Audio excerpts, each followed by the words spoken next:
usual hair loss, the one women's magazines will subtly refer to as normal from a certain age. And there's the other kind, a product of my own pulling and yanking. At least I don't swallow it. Every now and then I'll stumble over an article about a giant hairball surgically removed from the stomach of some neurotic young woman, and in the photo accompanying the article, it always looks like a hairy baby monster. I still think about Maor's parting remark before leaving. "Your hair is all over the house. Do something about it, it's gross." Bam! The door slams shut, kicking up a tiny hairball past my face. For the first time in my life, I considered swallowing it.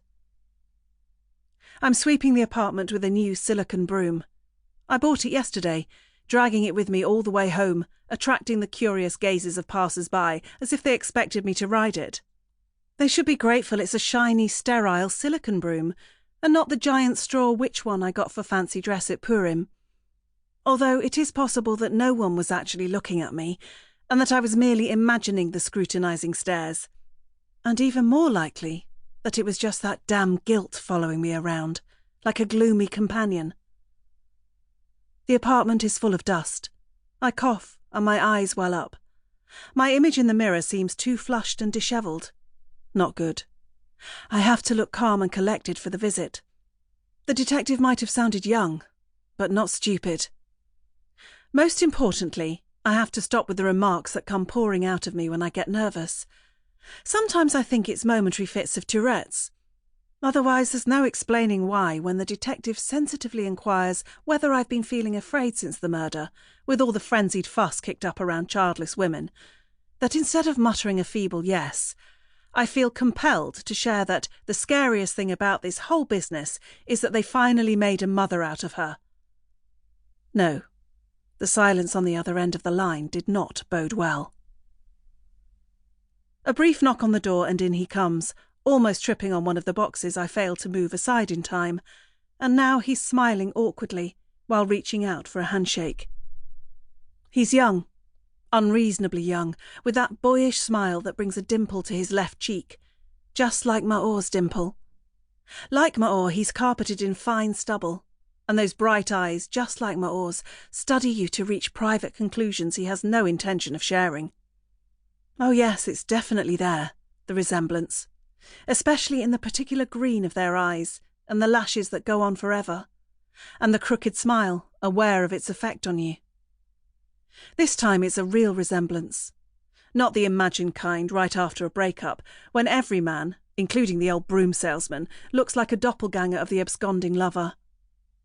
Don't go there, Sheila. Be smart. "Pleased to meet you. I'm Micah," he says, his hand still suspended mid-air. I notice a tattoo of a sentence in thin Rashi script across the tender part of his wrist. I can't read it, but I don't need to in order to make my observation. Erstwhile prince of the religious Boy Scouts. In my mind's eye, I see the absent kippah resting atop his head, the excessive self-confidence making up for a late-blooming masculinity. "Moving out?"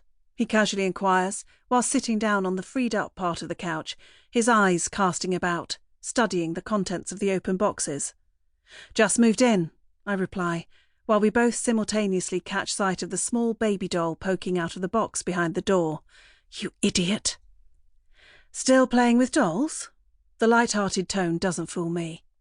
His eyes are devouring the doll, its one eye closed, and the other looking straight ahead with an icy blue stare.